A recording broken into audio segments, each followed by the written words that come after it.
Greetings. Happy Tuesday. Welcome here to the Steve Deace Show, live and on demand on Blaze TV, radio, and podcast with Todd Erzin and Aaron McIntyre. I am Steve Deace. Coming up on today's show, we are going to spend an hour, next hour, talking to one of the most controversial people in America that many of you have probably not heard of, unless you are a Theo nerd.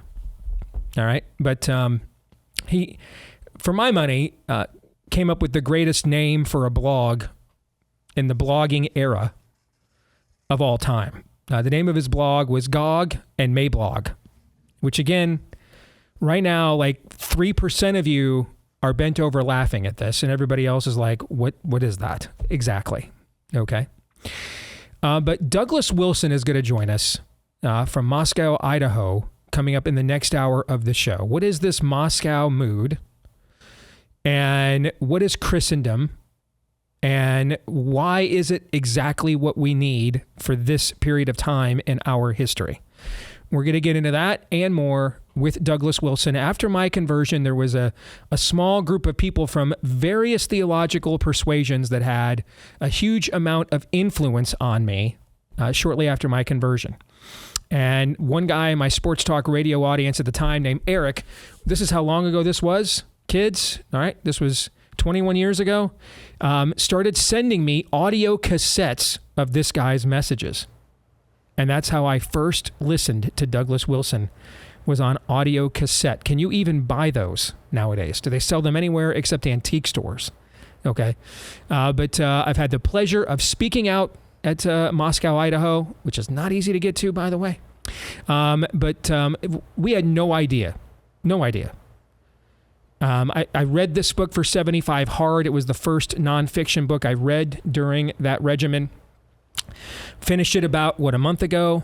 Came to you guys with your own copies and said, hey, check this out, because we're going to discuss it in depth during the overtime today as well with the two of you. And we had no idea what would be the events of the day that we'd be talking about. I mean, it's just, I know we keep saying this, man, but it is providential that we are having this conversation with Douglas Wilson today. Yes. We were literally just trying to come up with a day where we didn't have anything else booked, dog days of summer. And we're like, hey, that's far enough out.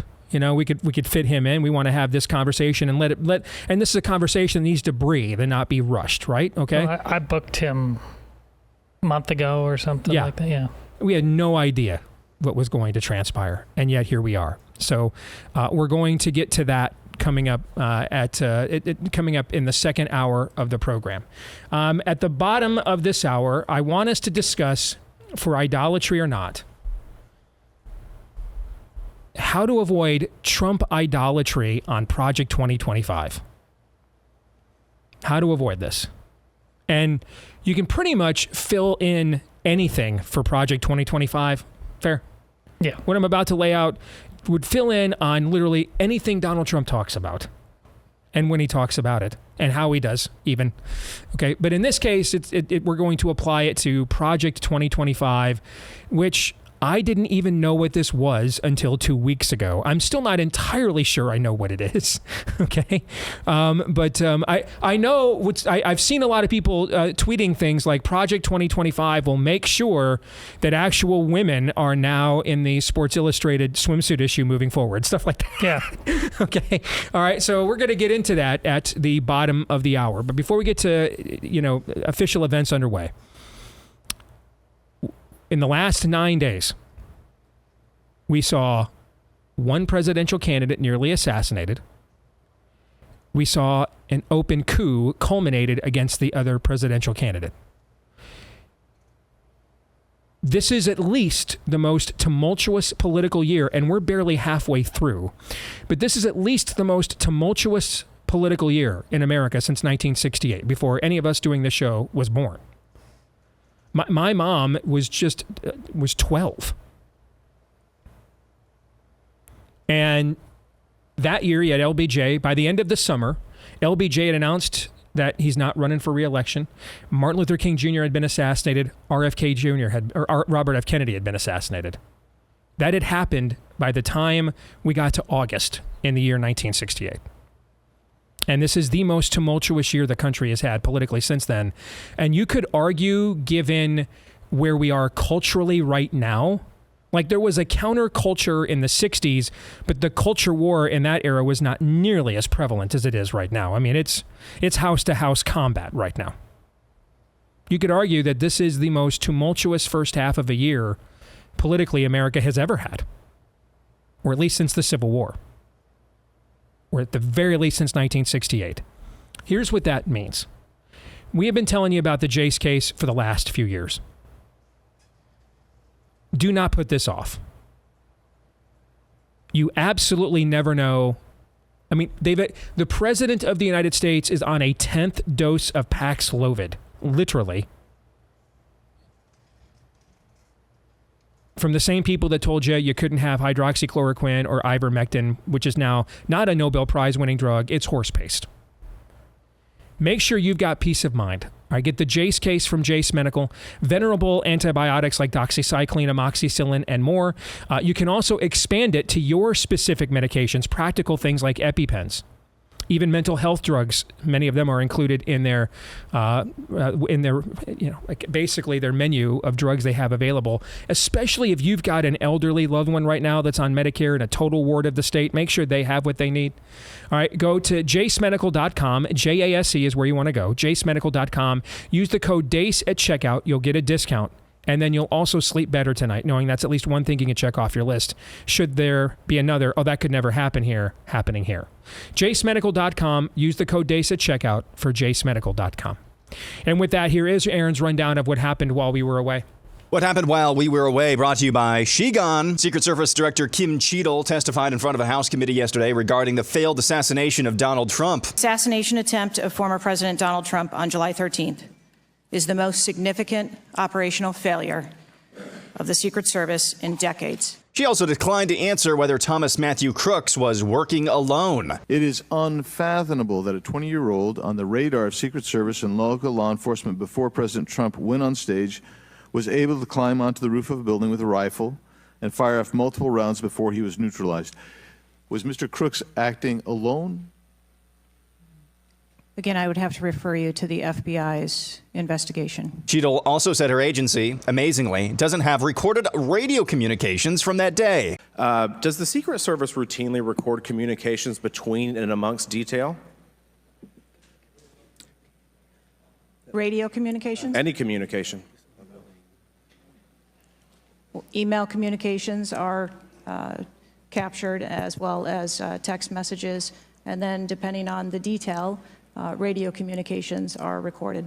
Does the Secret Service have recorded communications from the July 13th event? We do not have radio communications from that day. After that joke of a hearing, both Democrat Jamie Raskin along with Republican James Comer of the House Oversight Committee penned a letter calling on Secret Service Director Kim Cheadle to resign, saying her performance did nothing to help the public trust in her agency. This morning, Cheadle acquiesced and is stepping aside. We still have not seen President Joe Biden since he stepped aside in his re-election race. According to independent journalist Jordan Schachtel, writing at the Dossier, he's corroborating reporting from Turning Point's Charlie Kirk that the president suffered some sort of medical emergency last week during a campaign stop in Las Vegas. Citing local anonymous law enforcement sources, they were told there was a possible medical emergency involving the 81-year-old and were instructed to clear a path to get the presidential motorcade to a local hospital quickly. Plans then changed again, and the motorcade went to the airport before Air Force One took off for Delaware and made it there from Las Vegas in a blistering 3 hours and 48 minutes. The Biden campaign, of course, then reported his trip was cut short after a COVID diagnosis, but obviously more is afoot. Yesterday, Israeli Prime Minister Bibi Netanyahu arrived in the U.S. for a meeting with the president, which was canceled, as well as an address in front of the Senate. Neither Joe Biden, obviously, nor Kamala Harris was at the airport to greet Netanyahu, and Harris will not preside over the Senate during the Prime Minister's address for some reason. Like I said, we still have not seen Joe Biden in almost a week, but he did call in, apparently, to the Harris campaign headquarters, which is in Delaware. Does he sound okay? We've got a great, I think we made the right decision. I know how hard you've worked, how many sacrifices you've made, and so many of you uprooted your lives for me, and the kind of commitments few people make for anything these days, but you made it. And I've been Harris also spoke to this group as well. It is so good to hear our president's voice. Joe, I know you're still on the call. And Say what? it is so good to hear our president's voice. Joe, I know you're still on the call. This absolutely stinks. Kamala Harris now has enough pledged delegates to secure the nomination at the DNC next month. Switching gears, the Ethics and Religious Liberty Commission of the Southern Baptist Convention announced Monday night, just last night, that President Brent Leatherwood has been removed from his position. He had served as president of the SBC's public policy entity since September of 2022. Then this morning, the ERLC issued a statement retracting their statement, announcing the removal of Leatherwood, stating procedures for doing so were not followed correctly. According to Megan Basham at the Daily Wire, the media blowback from CNN, the New York Times, and other secular left media orchestrated by Russell Moore, former ERLC president, is what caused the ERLC to retract its dismissal of Brent Leatherwood. Basham is citing sources within the ERLC. William Wolf of the Center for Baptist Leadership stated this morning on X that the removal of Leatherwood was actually a good thing for the SBC, but leadership within that public policy arm is dreadful. What a mess. The Daily Wire's Jordan Peterson interviewed Elon Musk this week, and the latter revealed why he's committed his life to eradicating what he calls the woke mind virus. I was essentially tricked into signing documents for one of my older boys, Xavier. This was before I had really any understanding of what was going on, and we had COVID going on, and so there was a lot of confusion. I was told, Xavier might commit suicide if he did. That was a lie right from the outset. Incredibly evil, and I agree with you that people that have been promoting this should go to prison. That's so I was tricked into doing this, it wasn't explained to me that puberty blockers are actually just sterilization drugs. And so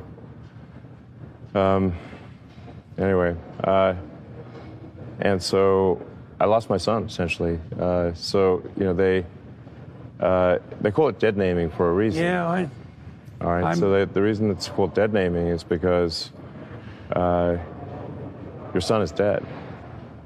So my son Xavier is dead, killed by the woke mind virus. So I vowed to destroy the woke mind virus after that.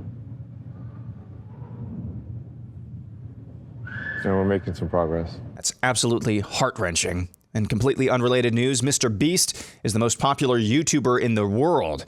You may have seen in recent years headlines about one of his co-hosts, Chris Tyson, who left his wife and children to pursue his perverted fetish of pretending to be a woman.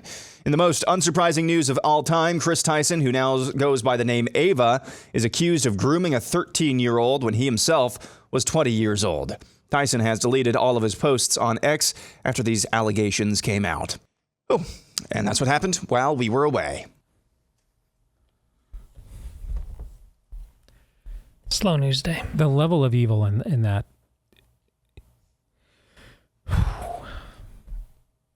It's just overwhelming. And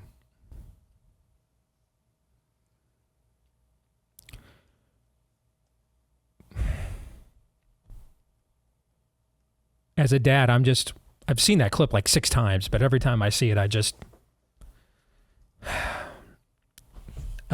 wow. Similar to what I've said about Trump in the last week and a half. Really wish the church in America was as resolved to take on the spirit of the age as Elon Musk is. I mean, Elon Musk is a powerful weapon. Lots of money, right? Mm-hmm. Richest man in the world. He could certainly do an extraordinary amount of damage against the spirit of the age, and he has. Yes. Just with what's happened with Twitter. But, man, imagine if the only transcendent institution God ever formed on the face of the earth had that level of resolve, what it could do to the spirit of the age. Have you thought about that? More than whatever's going on at the SBC, apparently. I mean, the Southern Baptist Convention's an unmitigated disaster. I mean, it's just an unmitigated disaster. Just an unmitigated disaster.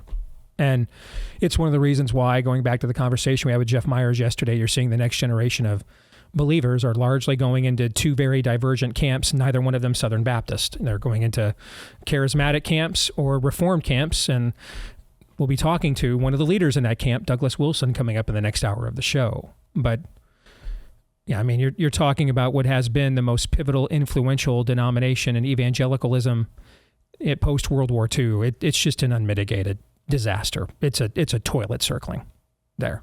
I'm sure the individual churches there's thousands of them. I'm sure thousands of them are great.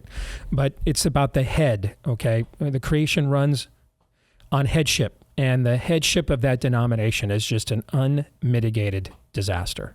Toilet circling disaster.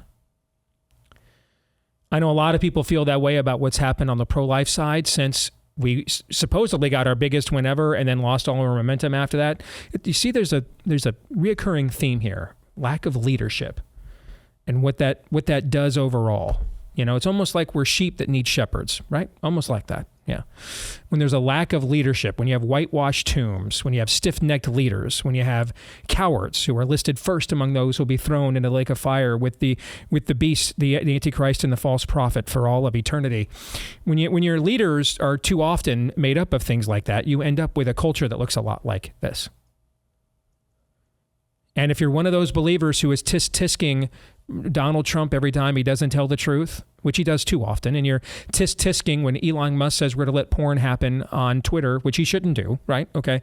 But if you're wondering why those two people have great big followings, way larger at this point in time than most American pastors and Christian leaders do, it's because they're actually doing something about the spirit of the age, despite their fallacies and weaknesses. I mean, I won't put them on because I don't need an atheist to explain the enemy to me. But the reality is James Lindsay is one of the smartest people in the entire American right. And he can't even get the first basic fact of human existence right, that there is a God. Stop and think about that. One of the most analytically honest about the enemy we're up against is a guy who doesn't even accept the most basic fact of the universe, which in any other era would make him a moron. But because of what's happened in our era, he's a prophet, right? Sure. That's where we are. That's why we need organizations like Preborn. They are doing something about what is happening with the institutionalized child sacrifice that too many Republicans can't be bothered by and too many churches are ashamed to address, which is why the killing has continued for all these years. They are stopping it as best they can, but they need funding from people like us. If you want to make a tax-deductible donation today to help them reach a mom before she murders her child, go to preborn.com/Steve. Make that donation today. Preborn.com/Steve. Give them the money that you were going to waste on the Republican Party. Give it to them. Preborn, and in this case, this is actually tax deductible as a double benefit. It's not on the other case. Preborn.com/Steve or dial #250, say the keyword baby on your mobile phone. How bad does it have to be? I mean, we have said here the last few years, and no one's been held accountable. Michael Avenatti eventually went to prison, but it wasn't for bringing us Julie Swetnick, who just sat there and lied about Brett Kavanaugh. It was for stuff that happened even before he became, he was made a household name by the very same spirit of the age, right? Yeah. So no one's truly held accountable for anything these days, it seems. Nothing. You can commit coups, you can commit character assassinations, you can do whatever you want. All right, you can just write blank checks to Ukraine's borders that you don't spend defending and protecting our own. We've done all those shows, and no one is held accountable. So how bad must it be that the Secret Service director, especially given that she's a woman with DEI protection, how bad must it be that she has resigned in the last hour and a half? How bad must it be? I want to show you how bad it is. I want you to look at these. These are facts. What I'm about to show you are all facts. Just to recap on the plot to assassinate Donald Trump. And why do I say a plot? I'll explain here as we go through this. No radio recordings from Secret Service at all. They don't have any. Nothing. The math club shooter, as I've dubbed him, flew a drone over a secure airspace on the day of the shooting. Folks, we shut down large sporting events for that. Now, some may say, well, maybe it was very early in the morning. Dude, how early in the morning do you think it's okay to fly an unknown drone over a secure airspace? How early do you think is too early, do you think? How about never? How about that's not like permitted at all? Thoughts on that? Like Seems sound. 24 hours before or after, you don't get to do stuff like that. Or 48 hours. How about a month before or after, maybe? Like never? You never get to do that. The math club shooter was seen shimmying up a wall with a rifle. The math club shooter was able to negotiate the, quote, sloped roof that was deemed too dangerous for trained law enforcement and security. Trump was denied extra security. Somehow the math club shooter was able to get a clean line of sight less than 150 yards away, but a police sniper was able to take him out, after he fired, of course, from over 400 yards away, meaning they had some form of a secured perimeter. They did.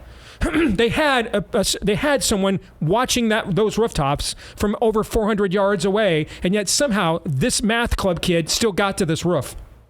A congressman produces a video that shows just how easy it is that shot was. There's no excuse for how that guy got to that level of perch.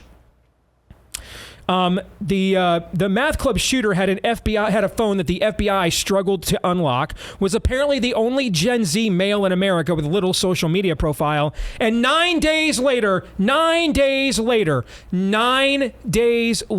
we still do not know the key details about his life or motives.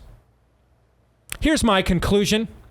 Once and for all, take your stupid, smart set talking point about don't attribute malice where incompetence is the answer. Shove that right up your Pete Buttigieg dedicated sphincter hole. Once and for always. Right up there till it comes right out the other damn end. Shove it right up there.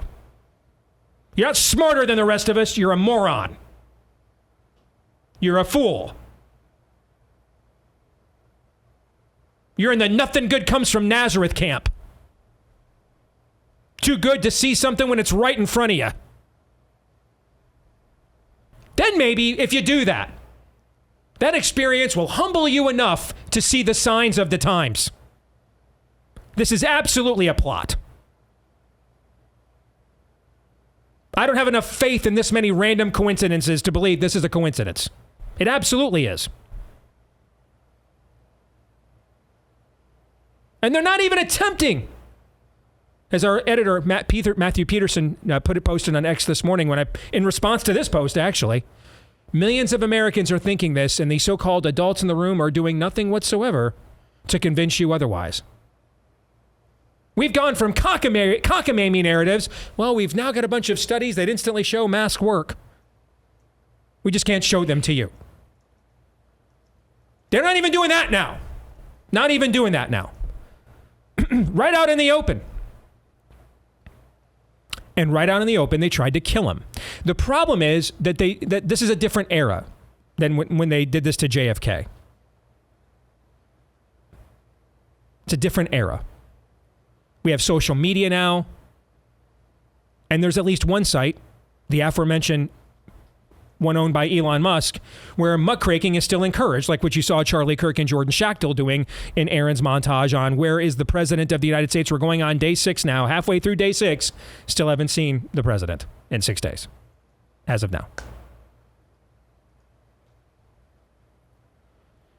They don't have a Warren Commission. Mike Johnson just appointed a bipartisan commission. How optimistic are you guys about that? Thoughts? Negative. Yeah, negative ghostwriter. Let's just move on. But it's too late now. The narrative is out now. They can't let lock the barn door after the horse is left. And the lone gunman with Maggie's drawers missed. And so that's what's transpiring right now. They know this, which is why they're not even attempting a counter narrative. If anything, Mike Johnson and his committee will help them craft their counter-narrative down the line, if anything. That is way more likely than that committee is going to come back with the truth of what happened here. Way more likely. Agree or disagree with anything I've said thus far, either one of you? Agree. Aaron? Yeah, I mean, I'll just go back to what I said last week as well. Let's pretend this is all just coincidence. Even if that's true, These things just kind of tend to happen in late stage republics. No matter, even if you're, what I'm saying is, even if you come down with the explanation that don't attribute to malice what can be attributed to incompetence, that's not a great answer. That's the freaking Secret Service, guys. There are no good answers here.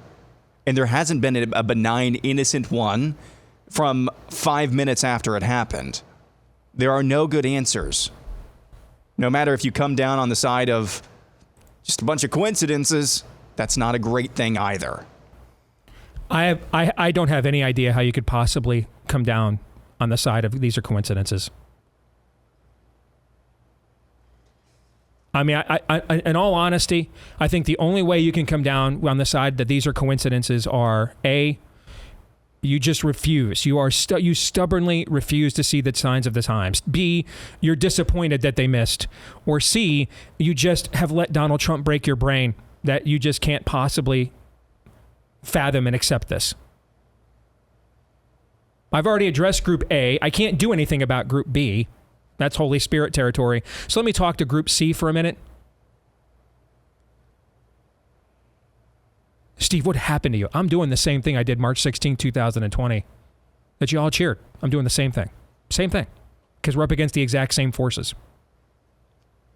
I'm doing the same thing.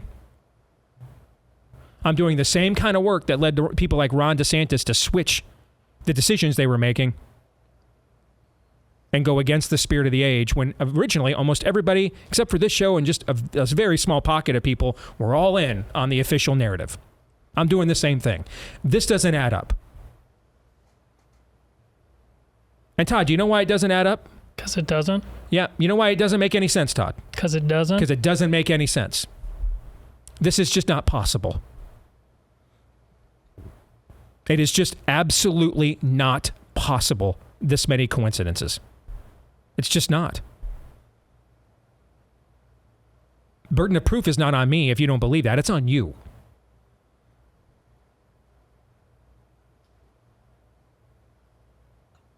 You continue, if you can't see this at this point, I don't know what to tell you.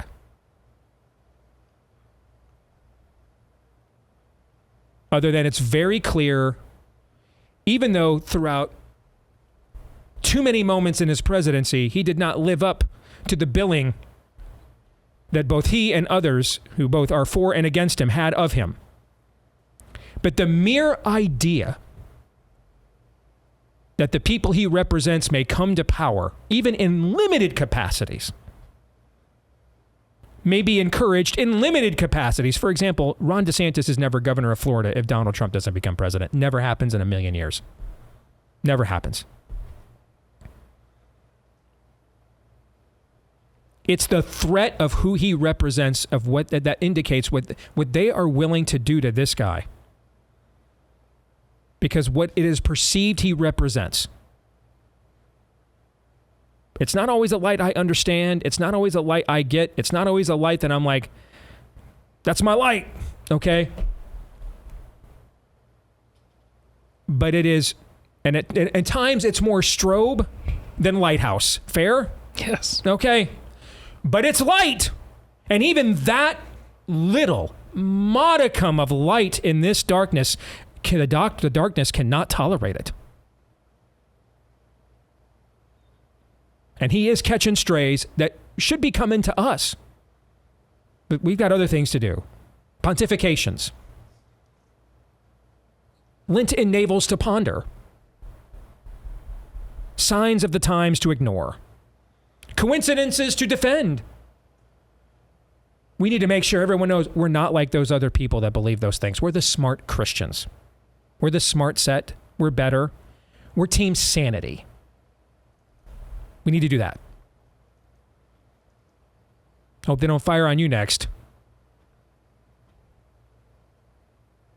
This is wicked in the extreme. And it's overtly and flat out demonic, and it's so obvious that there's no other possible explanation. Which is why those who want to remain unwilling to see what is currently happening. And I get it. For a long time, I didn't even truly understand the fullness of this until they started shooting at him. But now that they're shooting at him, I kind of feel like we're kind of out of excuses not to see what's really going on. Fair? Sure. Fair.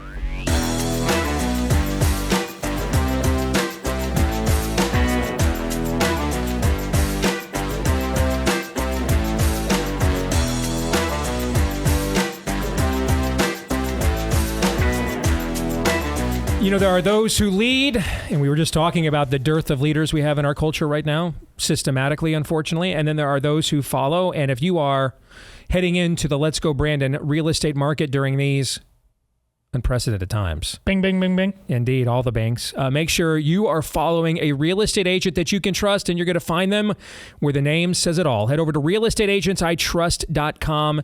Again, that's realestateagentsitrust.com, and there we'll hook you up with an agent whose track record we've looked at, we've verified, we've validated. We're not just going to give you anybody.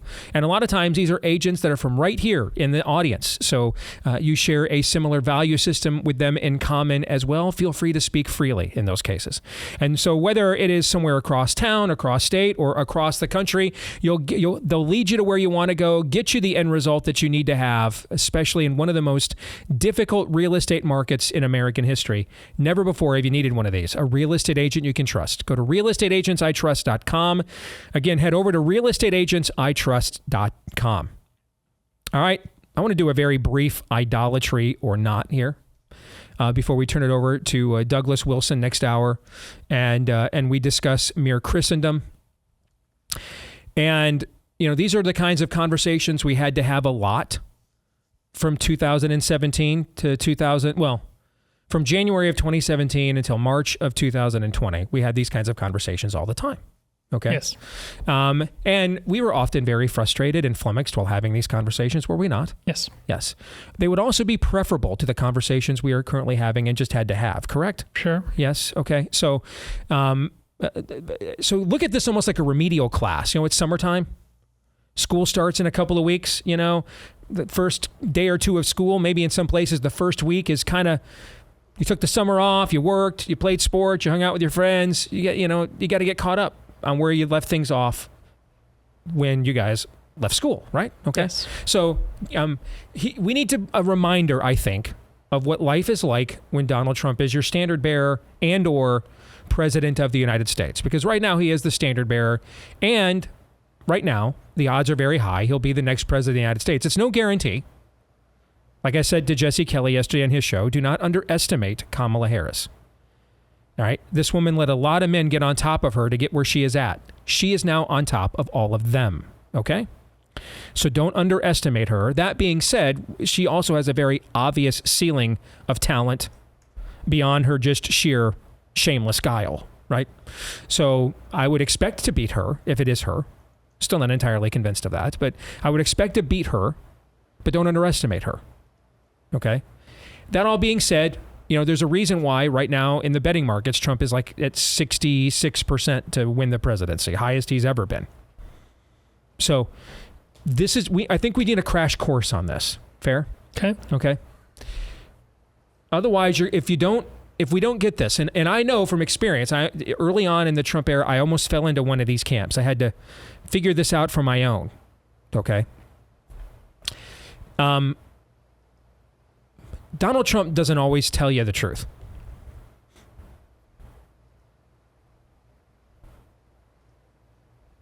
Breaking. Yeah. I mean, is this news? Now, is it because he is being intentionally dishonest to his own base?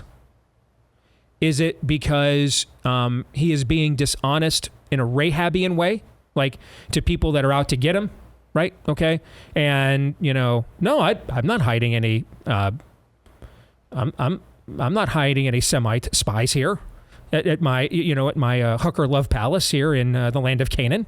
I know not what you're talking of. Okay, is it because of that?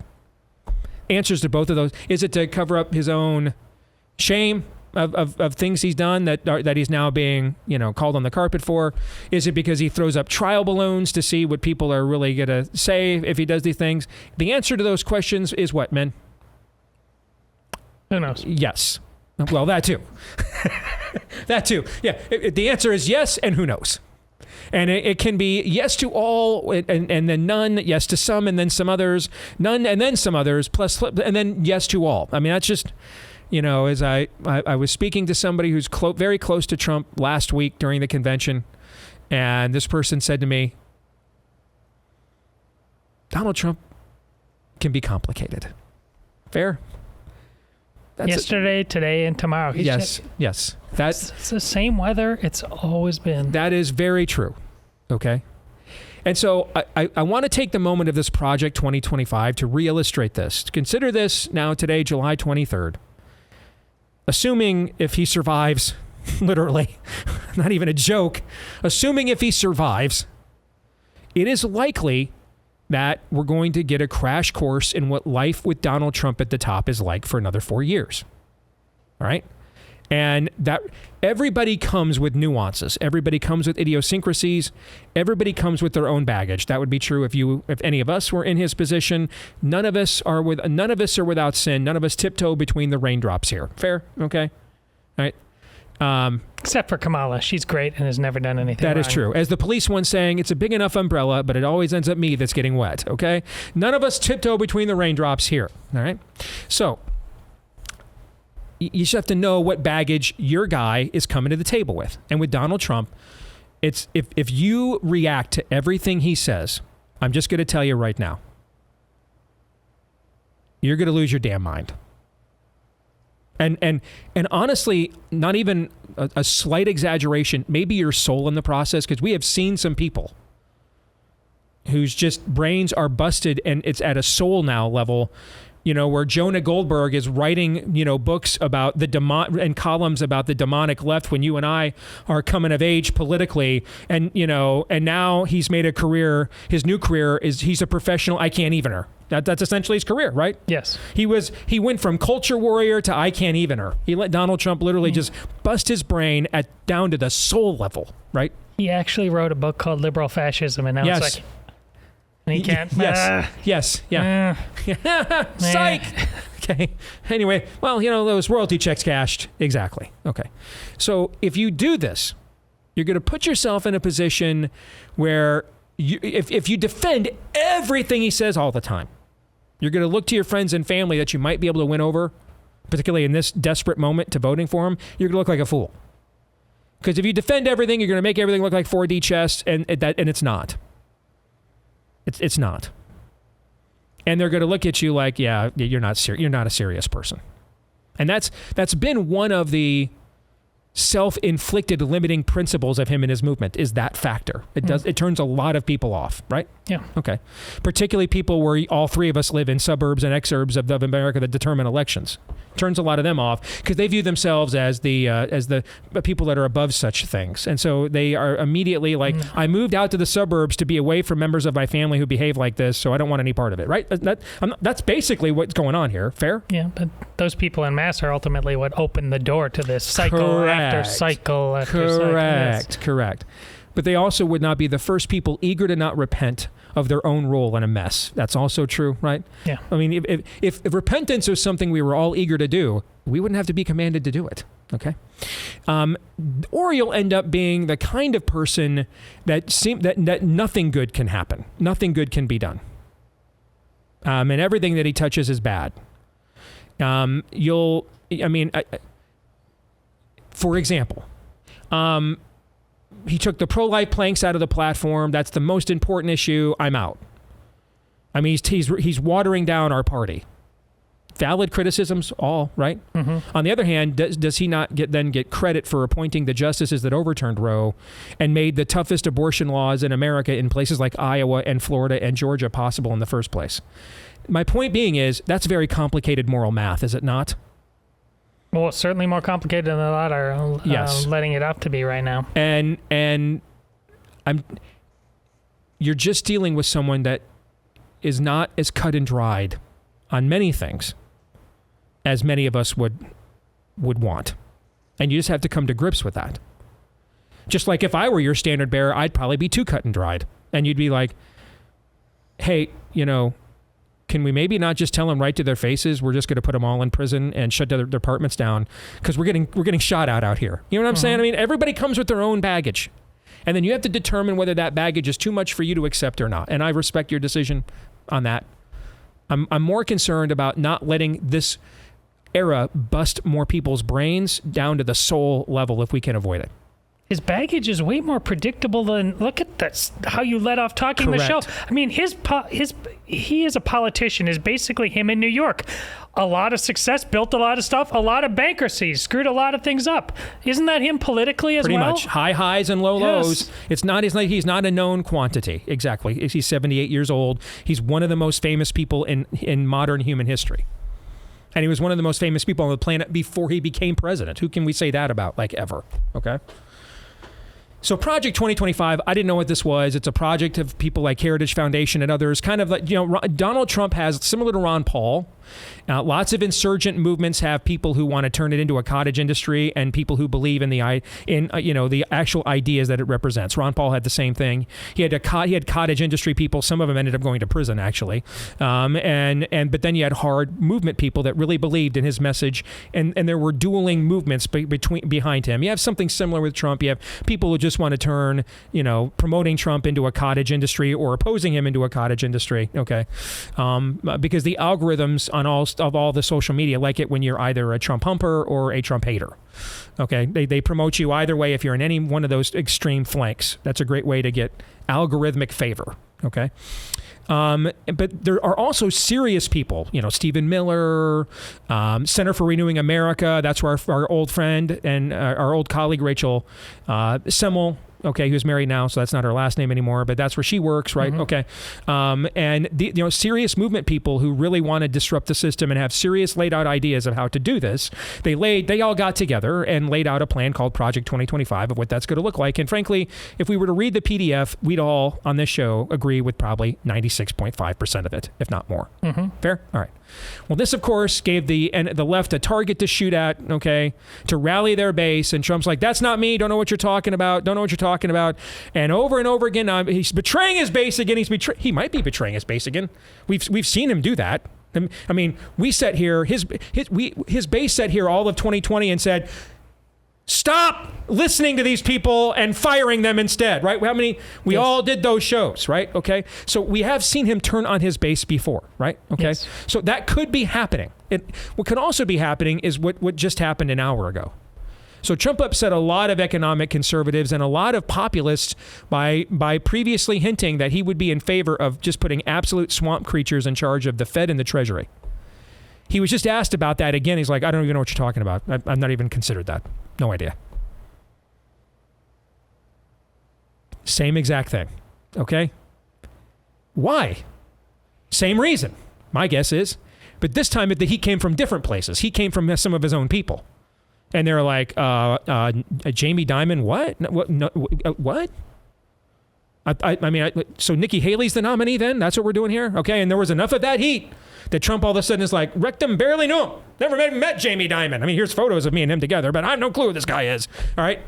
You have to understand this. The Lord told us that faith without works is dead, correct? That it is fruit on the tree, not necessarily what people say, right? Okay? This is extremely true with Donald Trump. You have to look at what he does. And this is where I do agree with my friend and colleague Daniel Horowitz. When it is obvious he is throwing this stuff up as trial balloons, like on the Fed and the Treasury stuff, we on the right have to shoot them down and aggressively because he'll feel that and back down. Okay. On the other hand, I think in exchange, we maybe have to give him some grace when he says to the media, I don't even know what a Project 2025 is. In fact, what is 2025? Is that next year? I don't even know. I can't even add that high. I mean, we have to maybe also give him some grace that perhaps he's Rahabian lying here. Just lying to the flat out enemies of the enemies of light because they're undeserving of truth, basically. Now, it could turn out when he becomes president, if he does, that he actually does disavow Project 2025. And in that case, we need to scream and howl on the right like we did over Jamie Dimon and these other people. You see what I'm saying? Mm-hmm. Okay. But folks, again, if you're going to react to every dot and tittle of what Donald Trump says, you aren't going to survive. You know what? Do this. You've got better odds taking 10 doses of Paxlovid and a 7th booster. All right. Your odds are higher of survival doing that. Okay.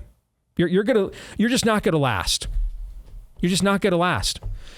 Everything in a fallen world comes with a sunk cost. Doesn't mean you have to like it. Okay. But a sunk cost means something that it's unavoidable. You can't control. It is what it is. You're accepting that limiting principle upon agreement. And everything in life comes with this because we're all sinners. Everybody has their own sunk cost. Okay? Somebody's always wiser. Somebody's always more honest. Somebody's always more strategic, better, more athletic, prettier, handsomer, thinner, fatter. Someone's always something or more. Everybody's a sunk cost because all have sinned and fallen short of the glory of God.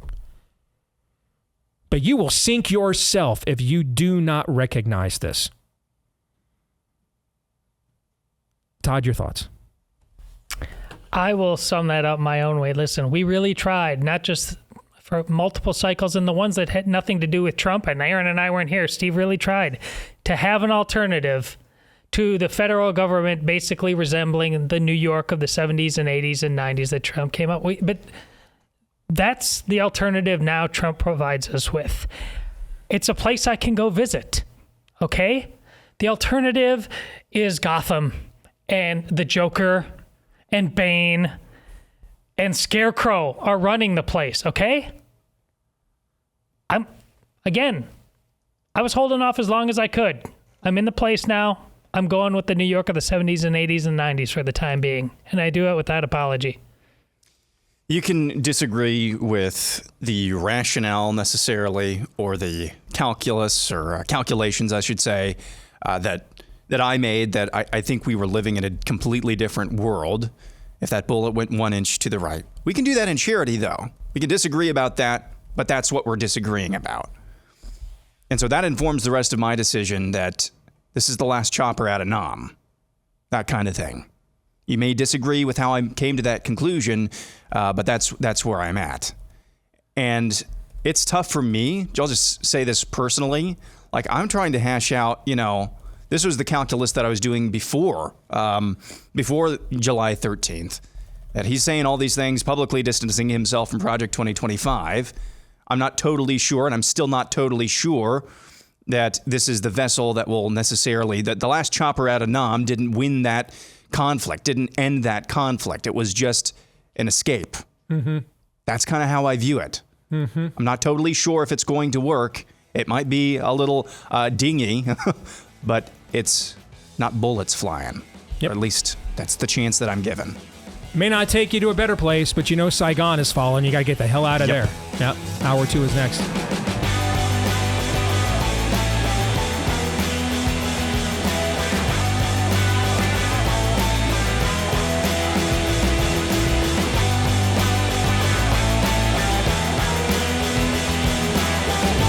All right, we're back with Hour 2 here, live and on demand on Blaze TV, radio, and podcast. I am Steve Deace, alongside Todd Erzin, Aaron McIntyre, and all of you. And you can let us know what you think about what we think via the stevedeace.com inbox. Steve@stevedeace.com is where you can go for that. You can also like us on Facebook, Me, We, and Gab. You can follow us at Steve Deace Show on X or Twitter, Getter, Instagram, and TikTok. We're still working out bugs with a live stream. It's up and working now. So if you have access to Twitter, you want to watch us live, or X now, that's what it's called. You can watch us there. Thanks to those of you, I mean, thousands of you have been watching us all throughout this very first week of this experiment. We're kind of the network guinea pig here. They're going to use us to iron out, the wrinkles, and then eventually, I think you'll see more of our shows live on X here on the Blaze as well. So thank you guys for joining us there. Thanks to all of you that have also sent us 5-star reviews. We appreciate each and every one of those. I'm told they do something positive for the show. Since I'm 50 now, I don't understand what that is, but I do know that they do something positive for my ego. So I really appreciate that each and every single time. You can leave your 5-star review. We're close to 10,000 of those on iTunes. You can also hit subscribe or follow if you're on iTunes, and that way every time we do a new episode, it will show up in your feed absolutely every single time, and we thank all of you that have done that for us too. I know in particular the overlords here at at The Blaze appreciate you hitting that subscribe button. And since we are pleased when they are pleased, that would also please us. This part of the show brought to you by our friends over at Hillsdale College. I know we're all deeply concerned about the rot gut emanating from our universities these days, which are central hubs for the spirit of the age infestation that is rotting away the cancer that is metastasizing in American culture as we speak. There are still remnants of folks that are still on mission, still on the narrow road. One of them, our friends over at Hillsdale. They've got a great video out for Liberty Month, Independence Day month here in July. It's a portrayal of Thomas Jefferson as he reflects on the meaning of the Declaration of Independence in a letter that he wrote later in his life. You can watch that, get a free commemorative copy of the Declaration as well, which I think is absolutely one of the finest treatises written in all of human history post-canon. It's a masterpiece, in my view. That's why we have it hanging in our home. All right, go to Deace for Hillsdale. That's F-O-R. That's DeaceForHillsdale.com to watch this inspiring video. Get that commemorative free copy of your Declaration of Independence. Visit DeaceForHillsdale.com. Again, DeaceForHillsdale.com. Some of the other places that you see out there that are trying to stay on a narrow road and lead a path out of the darkness provided by the spirit of the age. For example, St. Andrew's College, which is located out in Moscow, Idaho. I spoke out there a few years ago with my buddy Gabe Wrench and had a chance to meet the gentleman that's going to be with us here this hour, Douglas Wilson. In fact, Doug and I are going to speak at the same event coming up later this year in Dallas, actually. It's called Prodigal America. Prodigal America is the name of the event. If you want to get more information, you can go to prodigalamerica.com. That's prodigalamerica.com. We want to welcome Doug to the show. It's been a few years, Doug, since we've had you on the program. Brother, how are you? Doing well. Good to be with you. I got to ask, do you still have the greatest blog name of all time? Blog and Mayblog, or has that gone the way of yesteryear? No, it's still named that, and I think I still like it. I still think only 3% of the people that are watching or listening right now understand why that is funny, but rest assured, they're all laughing hard, and the other 97% have no idea what in the Sam Hill you and I are talking about, okay? But it is a narrow road after all, Doug, as you well know. Yes. That's right. It's always a narrow road. Yes. You wrote a book last year that I just now had a chance to read after a lot of people recommended it to me. And it's called Mere Christendom. And I wanted to spend this hour talking with you about it. When we originally scheduled this, it was many, many moons ago, not knowing what was going to be happening in the world, that we were going to be living through an era where in the span of 9 days, we saw one presidential candidate nearly assassinated and out in the open, and the other presidential candidate face a coup that culminated right out in the open at the exact same time. So these are some crazy days. So I want to start slow news week. So we might as well fill it up with the guy from Idaho.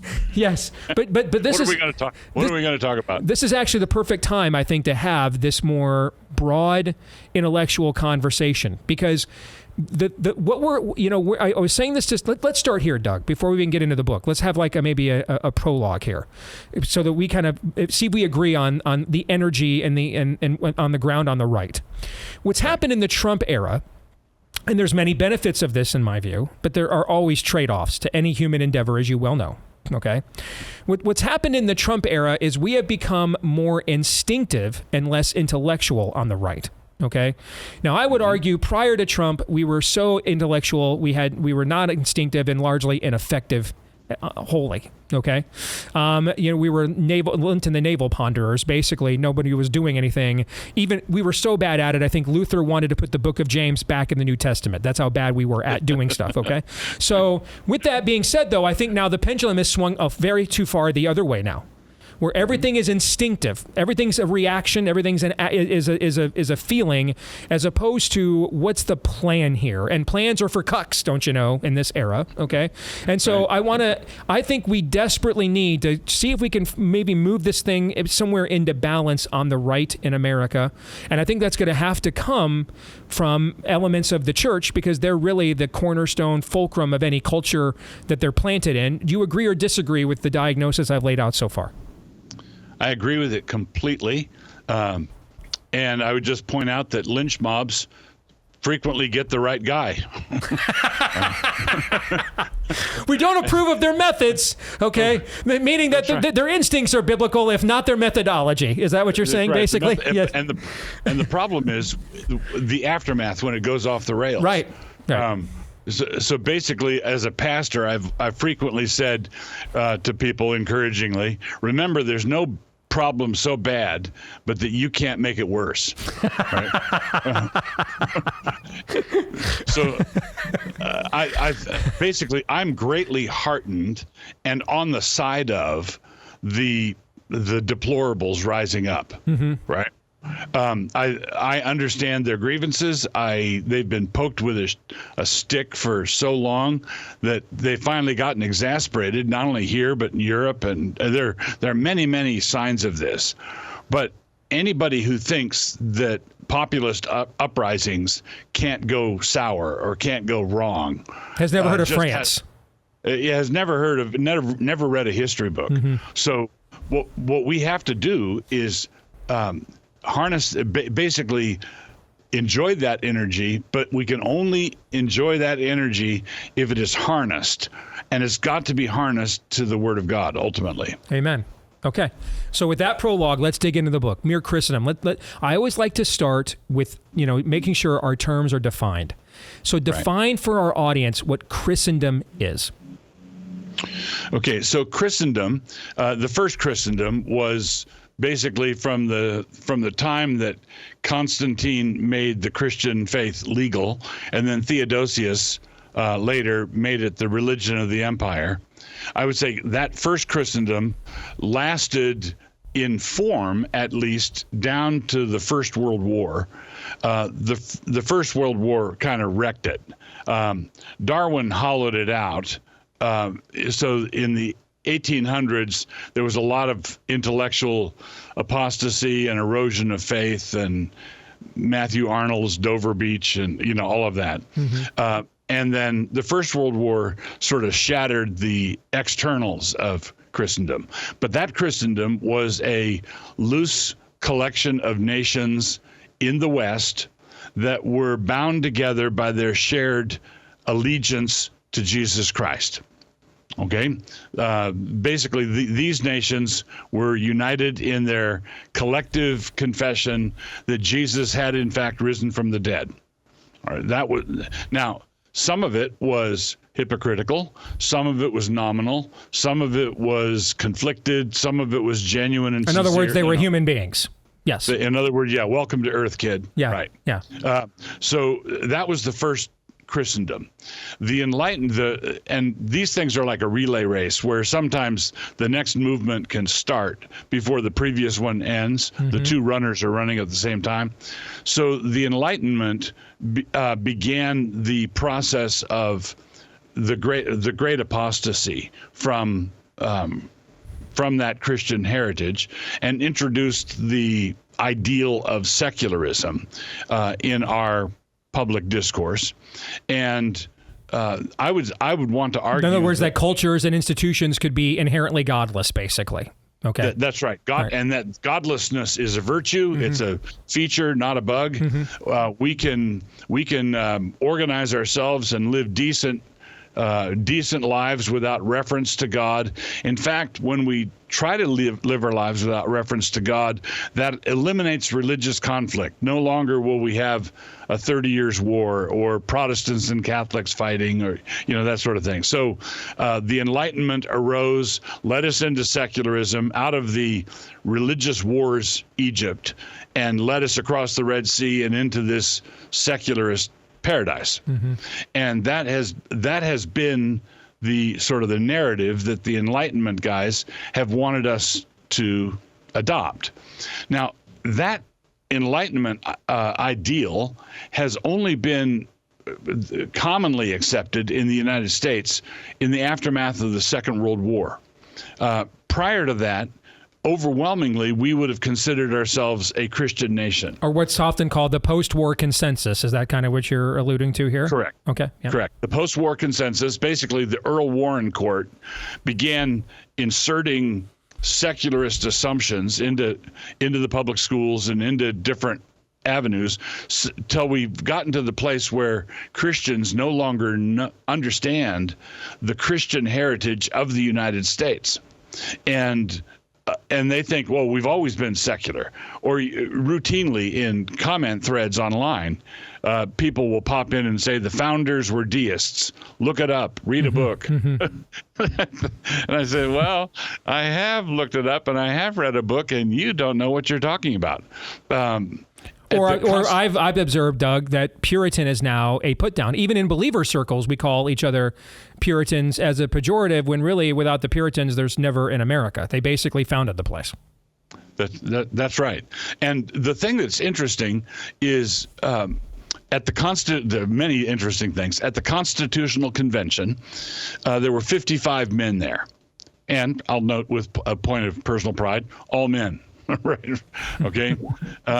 There was no DEI representation at the Constitutional Convention. Out of those 55 men, 50 of them were Orthodox Trinitarian Christians. 50 of the 55. Now, when you point to the founders and say, weren't there deists? Well, there were a couple of deists, Jefferson and Franklin, and then Thomas Paine was not strictly speaking a founder. He was sort of a free spirit also. But even Jefferson and Franklin, as deists, were very bad deists. They believed that God providentially oversaw human affairs. They believed that God intervened in human affairs, which was not the deist position. Which is a kid. For people that don't know, deists basically believe God is a kid with an anthill. All right. Right. He reigns over the anthill, but he's just observing it, monitoring it. Doesn't have his hands actually in it. Right. Right. Yeah. And he created the world aeons ago like a clockmaker. He winds up the clock and then walks away. Mm-hmm. But the consensus in America at the time of the War for Independence was overwhelmingly Christian, just overwhelmingly Christian. And people like Jefferson, who had strains of free thinking in his thought, had to hide it in order to be elected to anything. Because Americans were overwhelmingly Christian.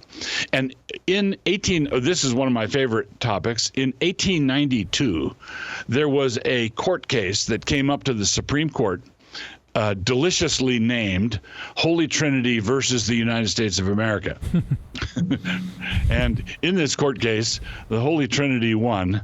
What happened was there was a church in New York City that had called a British minister to be their minister, and they paid for his passage over to come take this call at the church.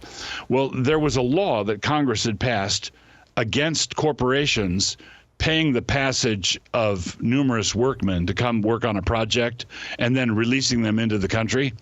And so there was a law in the books against that. And so some zealous prosecutor applied the law to the church who called a British minister. And this case made it all the way to the Supreme Court. Chief Justice Brewer the Supreme Court decided the case in a common sense way. The decision is very intelligent. Look, the law is not talking about this situation. They settled that. Okay, Holy Trinity can call a British minister if they want. They can pay his passage over if they want. But then Brewer said, in his majority opinion, while we're on this subject, let us remind everybody that the United States is a Christian nation. And he reviewed the history of the country from the first settling, from before the nation existed as a nation, Fundamental Orders of Connecticut. He went like Saint Stephen in the Book of Acts on him in his ruling, basically. Yeah, correct. He just walked through the whole thing, sounding very much like David Barton, and so what he does is he just lays the case out and says we are in fact a Christian nation. Now, this is 1892. It is not the case that in 1893 we were living in a totalitarian hellhole with all the women having to wear red dresses and carry on like the Handmaid's Tale. It wasn't that way at all. Not only that, but 1892 was not exactly ancient history. So I was born in 1953, and the distance between 1892 and 1953 is shorter than 1953 and today. Your grandparents would have remembered that ruling, for example. Yes. Yeah. And so the thing to and my great-grandparents grew up in that America, and it was very much alive and is still very much alive in flyover country. Okay. Now it's not like everything's healthy in flyover country. It's not like a red county is a healthy place spiritually. There are many, many things that we have to repent of and deal with and address, many problems. But the secularist assumption that is sort of pervasive in the urban deep blue areas, the deep blue areas of America are like Europe without castles, right? So it's just deeply secular, but that's not the case. That's not the case in vast stretches of the American heartland. Now, what I'm wanting to do in this book, Mere Christendom, is remind American Christians that you don't need to be embarrassed to talk about this. You can articulate these things out loud. Mm-hmm. There's no reason an elected official can't say, "I'd like to thank the Lord Jesus Christ for this opportunity," instead of everybody freaking out, setting their hair on fire. Mm-hmm. There's nothing un-American about that. How do we get there? Reading your book, and I mean, this is your calling card. It is brilliantly written and worded, but a lot of it I found to be an apologetic for this as a paradigm. Okay. Mm-hmm. The question I want us to discuss, though, is would such a paradigm be enacted? Okay. So here's the good news, bad news. The paradigm works. I think the paradigm makes sense. The paradigm fits with history. The paradigm fits with our history. So I think all of that is good. The challenge is we have slipped and fallen in lots of ways. And like you said, the pressing question is, how do we get from where we are to back to this thing, overcoming the fierce opposition, much of that fierce opposition coming from fellow Christians. Mm-hmm. Right?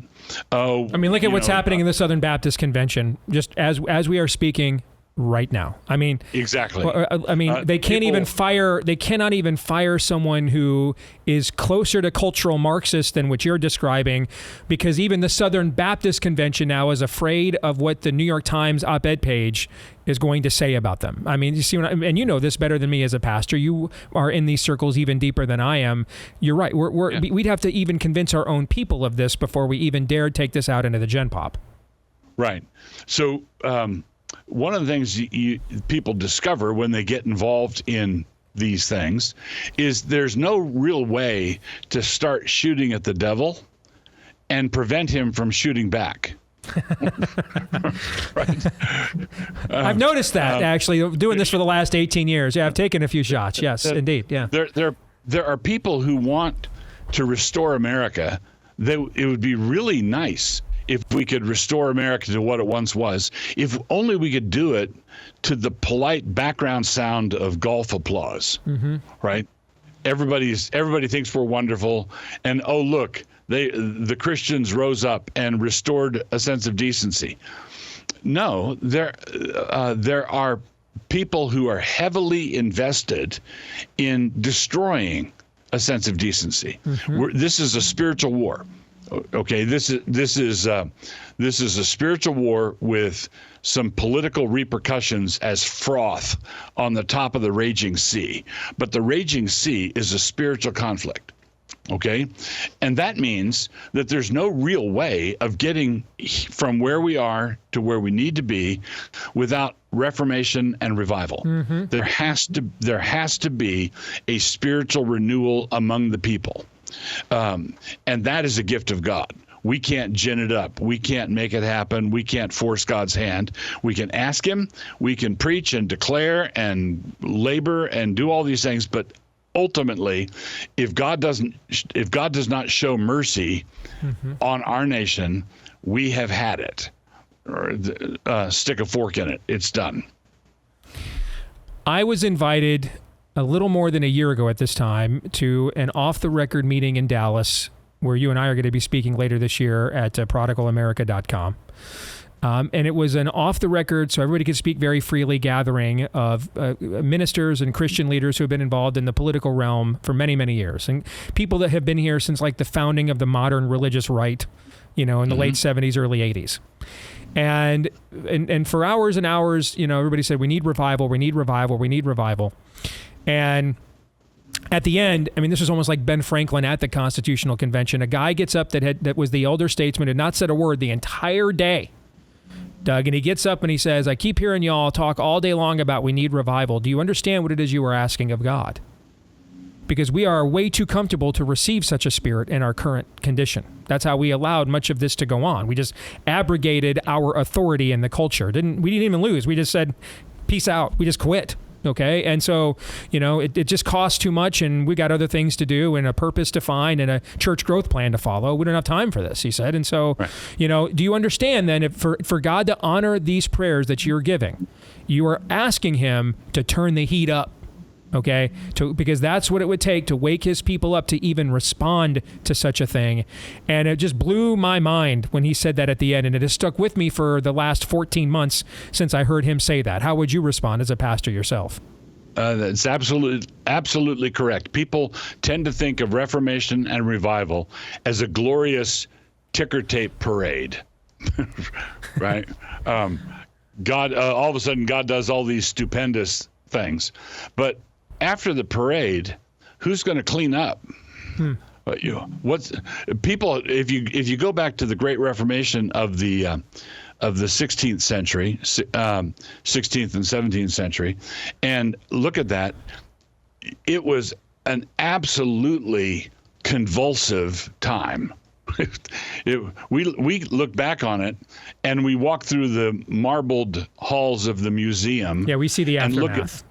And we look at the displays of martyrs burning at the stake, and the picture is behind a velvet rope, and we say, oh, wasn't that glorious, and wasn't that glorious, and wasn't that glorious? Well, at the time, we're wearing masks from a plague that has a 0.03 infection fatality rate, and they're dealing with bubonic plague under the backdrop of everything you're just describing, with a 25% IFR at the same time. Yes.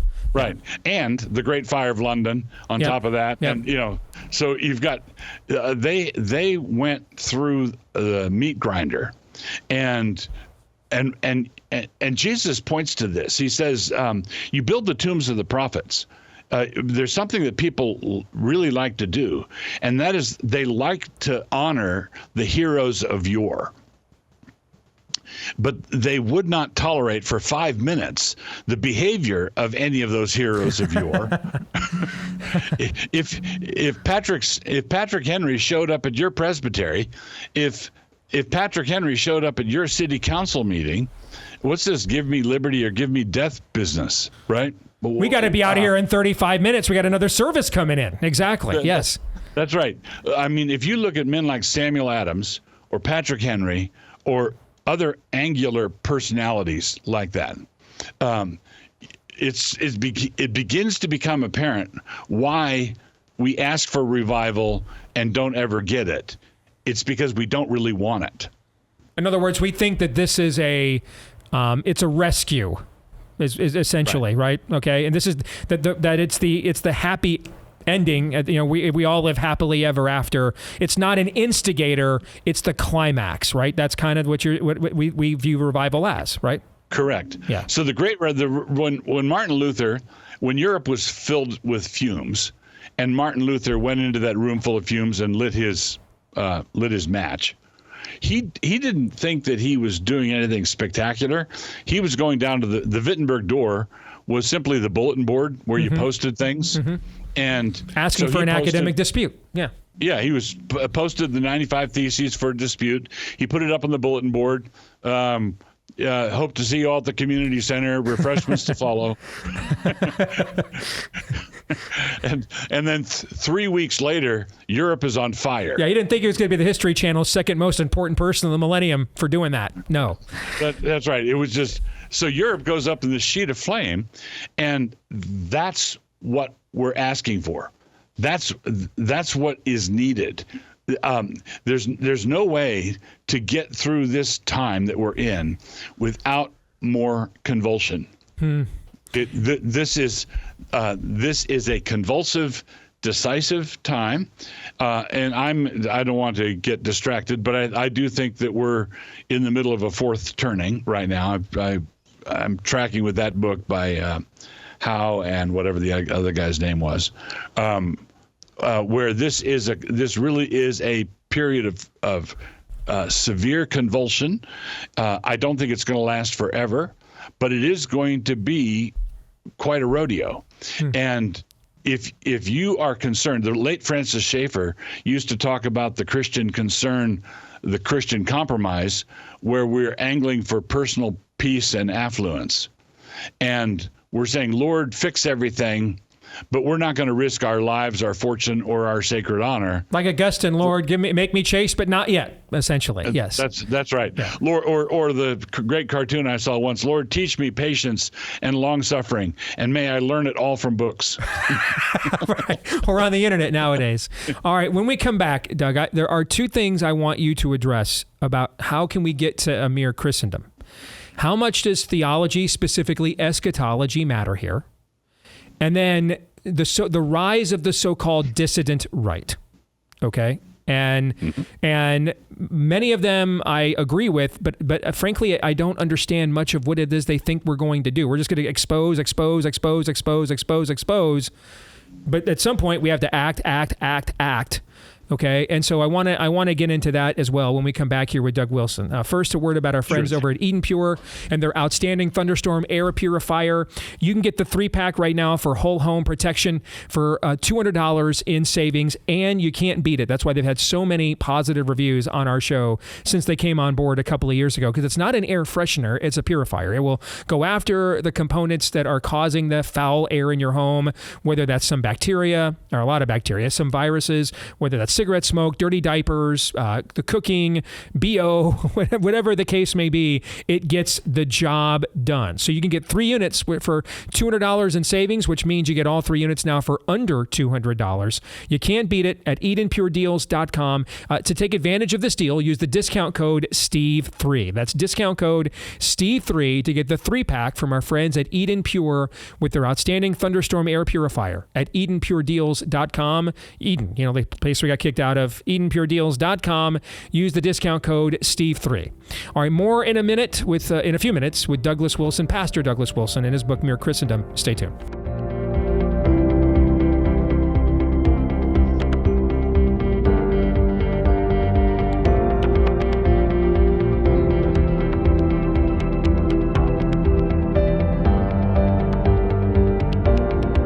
So, folks, I've got a few events coming up here in Texas in the second half of the year.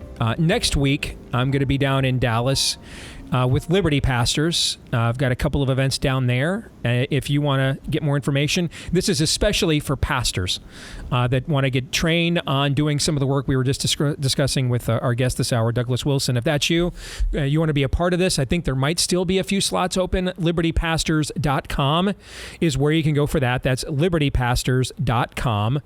Before the election, right before the election, I've mentioned this a couple of times already, but Doug Wilson and I are both going to be speaking at an event called Prodigal America down in Dallas, right around Halloween, I think that is. If you want to get more information on that event, you can go to prodigalamerica.com. That's prodigalamerica.com. And then, because they're likely still going to be counting votes until they get what they need. Did I say that out loud? We're going to have to blow off some steam after this election year. Okay? Festival. And so I'll be down there again in Texas, again with our friends over at Patriot Academy. They've got a unique, brand new firearms training program down there in Texas. And you can get firearms training, but also a constitutional defense course as well. I'll be down there with my good buddy Daniel Horowitz. It's just outside of Fredericksburg, Texas. This is going to be the first time all three of us, Daniel, me, and Patriot Academy, have been able to do one of these things together.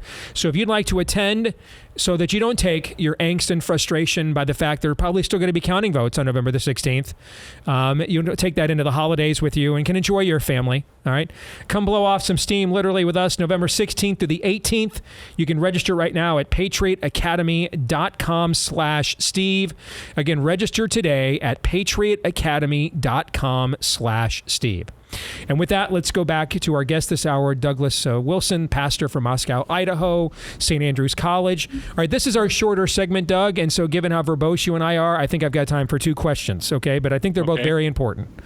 Number one, this is a bit of a redux of how we open with instinctive versus intellectual, okay? But the dissident right, I view, is very intellectual, actually, and understands many of the broad themes at play here, the historical perspectives and the spiritual realities that we are describing. And I have often found myself aligned with them until this primary, when they all pretty much aligned with Trump and I aligned with DeSantis. For me, the reason being is at some point we have to govern. I mean, I understand we need to expose the evil. I know we have to expose it. I expose it to a critical mass point. But then what is that critical mass point? No one really tells me what is the critical mass point. And then after the critical mass point, what are we going to actually do? And here I saw a guy in Florida that created his own critical mass point. I got elected. That's my critical mass point. Okay, that's the critical mass point. And then I'm going to do the stuff that people have just theorized about for decades. I'm going to actually do it, and got rewarded in a state Obama won twice with the biggest gubernatorial win Florida's had since it became a member of the union. And so, what is the critical mass? Okay, they nearly shot Trump. That's exposed. They either covered it up or allowed it to happen. That's exposed. But at some point, we have to lead. We have to rule now in place of the system itself. And that's the unanswered question. I guess that's what would make them dissidents. They're not even on the same page amongst themselves on that. Okay, but what is the point now where we're like, that's the critical mass. We now have to take over the institutions. We now have to actually govern and run a country here. What is that point? Yeah, there's a hilarious section. I think it's in Tacitus, talking about in his history, where he describes a scene where the barbarians overran a Roman encampment and were trying to figure out how to operate a trebuchet, one of their catapults or some machinery of war, and they conquered it, they took it, but they didn't know how to run it. Right? When Trump won in 2016, there's like 4,000 to 5,000 political employees that submit their resignations that the president can appoint. When Hillary, and then you have to submit lists of people that you want before the election, because they have to have a security clearance to work in the White House. And so Hillary submitted 1,600 names and was expecting to have a lot of Obama carryovers, right? So 1,600 plus a bunch of Obama workers. Trump, by that deadline, submitted 25 names over against Hillary's 1,600. And it illustrates a big problem that Trump had in his first administration of having to choose between competence and loyalty. Right? There were the loyalists to Trump and to Trump's project who didn't know how the job worked, who didn't know how the machinery operated. Right. For every Stephen Miller, we got an Omarosa, for example. Yes. Yeah. And then you had the people who were competent. They knew the office, they knew the structures, they knew the procedures, but they also knew how to submarine Trump's proposals. But, how to slow walk them and how to make them go away and that sort of thing. Now, it's not as bad this time around, but the same dynamic is going on. There's a twofold challenge. One is getting elected, and the other is governing. Okay, and the the Trump, the dissident right might have, like you, I'm on board with a bunch of that stuff, but I don't see a lot of commitment to the slow, painstaking work of actually governing, which includes the right kind of compromise, as opposed to the wrong kind of selling out compromise. Right there, and so. You mean where you actually this, get something in return for giving something up for once? That's what you mean. Yes. Yeah, correct. Now the abolitionism is this dissident right thing applied to the life issue, where the abolitionists are so impatient with having seen pro-lifers negotiate from a position of weakness constantly and never getting anything substantive in return, that finally they say, forget it. We're just gonna shoot the moon. Okay. And that has its appeal. There are times when you want to man the barricades. There are times you want to say war with the world, but there are also times when, on reflection, we still have to do something responsible if we win the election. Okay. Now I'm basically I'm where you are. I would like the dissident right to accept the judicious input of older veterans who are not necessarily compromised simply because they say steady cowboy, you know. Yeah, I mean, ultimately someone's going to wield power here on this mortal coil. Someone is. Right. Okay. And so the goal should be, I mean, ultimately to me, it's exposing for exposing's, sake doesn't change the power dynamic at all. I mean, the power dynamic has to change if we're exposing in order for now believers to now. Okay, now for the righteous to rule, so the people will rejoice, as the proverb says. Okay, right. If we're doing it for that end, then I'll sit here and expose till the day is long. But if we're just at some point, that pivot needs to be made, and I think that movement, which I think is again vitally necessary to counteract the rigor mortis that is set in on too much of the right, as we discussed at the top of this, needs to also though figure out what is its price point to now we have to actually govern this place. We got to run this place, and what is that? Right. The other thing I wanted to ask you about here, and I've got about 6 minutes for you to tackle a 600-year argument. Okay. Okay. How much does eschatology play in to this conversation? I mean, if you are a firm believer, and I'll just in interest of full disclosure, Doug, my official eschatology is confusion, because I've studied all y'all's talks and what you all say about each other, and I'm just wholeheartedly confused because I find all your arguments against each other very compelling. Okay, yes. So I'm not sure what I believe in the affirmative. Okay, I'm now dissident. I don't know how to act. Okay, I believe too much. I know too much, and now I don't know what to do. Okay, but it does seem the millennium. This will set you straight. The millennium is 1,000 years of peace that Christians like to fight about. Yeah, yes. Now I feel better instantly, yes. But ultimately, right. if I believe that things get worse no matter what, okay? In other words, and I've been frustrated with my being involved in evangelical politics for almost 20 years, this idea of driving the car with the gas and the brake at the same time. All right, that things get worse no matter what I do, but yet they're the first people that often run into the battle at the same time. Do I have a mere Christendom plan if I think that this might actually be the terminal generation that we are in? Yes. Let me say something praiseworthy about both perspectives. There's something admirable about the Christians who think we're down here to lose. We lose down here, and they basically are Christian advocates. They're Christians marching into the battle of Ragnarok.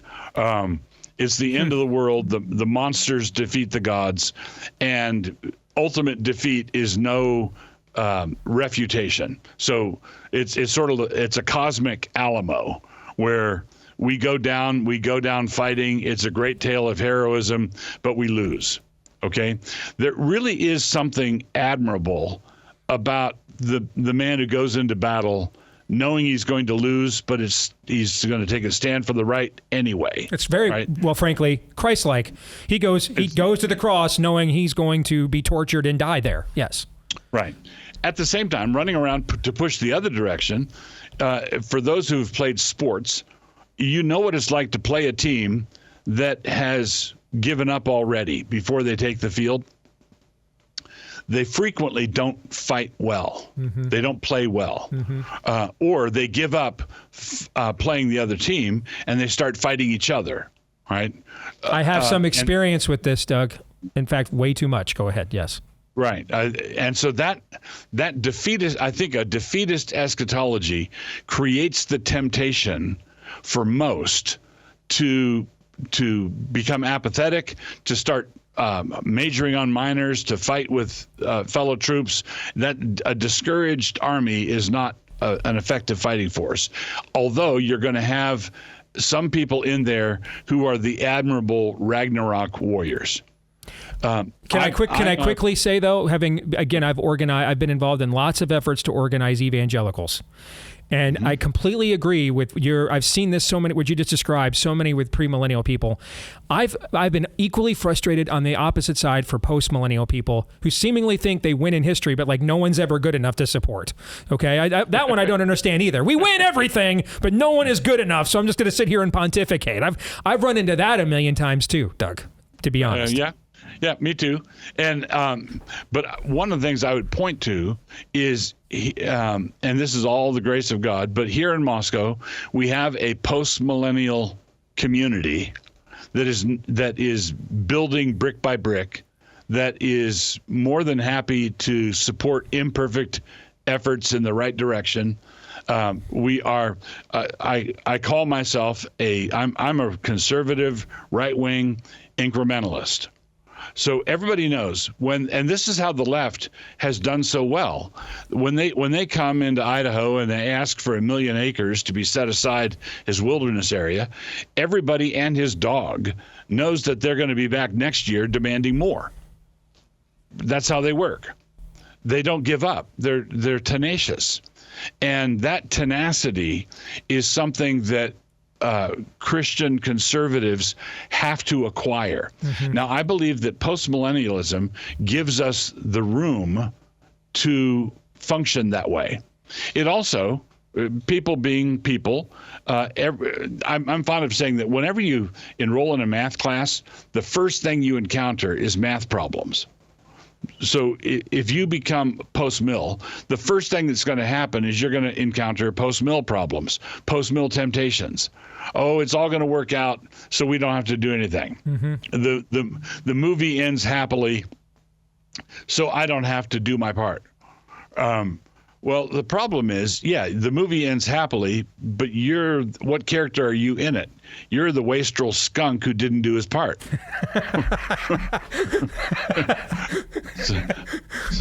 That seems like a great place to end it right there, actually, Doug, as we are short on time, brother. It has been a pleasure, and we will not wait a few more years before we do this again. And we're almost done with the show. We're going to stick around afterwards and do an overtime, and we're going to talk about you behind your back for about 15, 20 minutes. I hope you're okay with that. I'm absolutely okay with that. And I'll see you in the fall. You bet. Thank you. That's Douglas Wilson. You can get his book, Mere Christendom.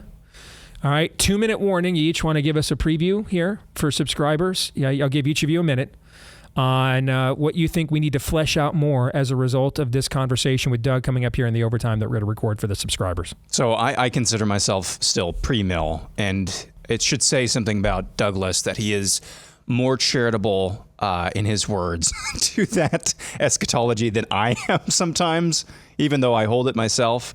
And that's kind of going to be, I've had some changes in thinking a little bit about that I'll talk about in the overtime as well. But these are important conversations to have. We cannot not have conversations like this. We have to start thinking towards the future, not just reacting all the time. There are good things that are happening. This is where I've got to have my head on a swivel, and everybody has to have their heads on swivels. there are positive things that are happening. You just look at what COVID did. I bring this example up a lot. It woke up a lot of people to what's being taught in the schools in a place that we weren't at 20 years ago. Did we get school choice so fast without COVID? Probably not. So there are positive things that are happening, but yet it always constantly feels like we're on the precipice. And so we've got to be nimble, got to have our heads on a swivel.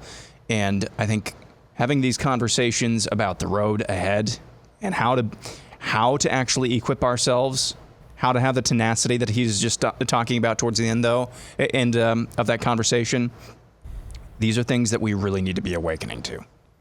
Todd? I just love never having read him before. He has a certain style of writing, clearly very funny, but I thought, maybe it's just a bit.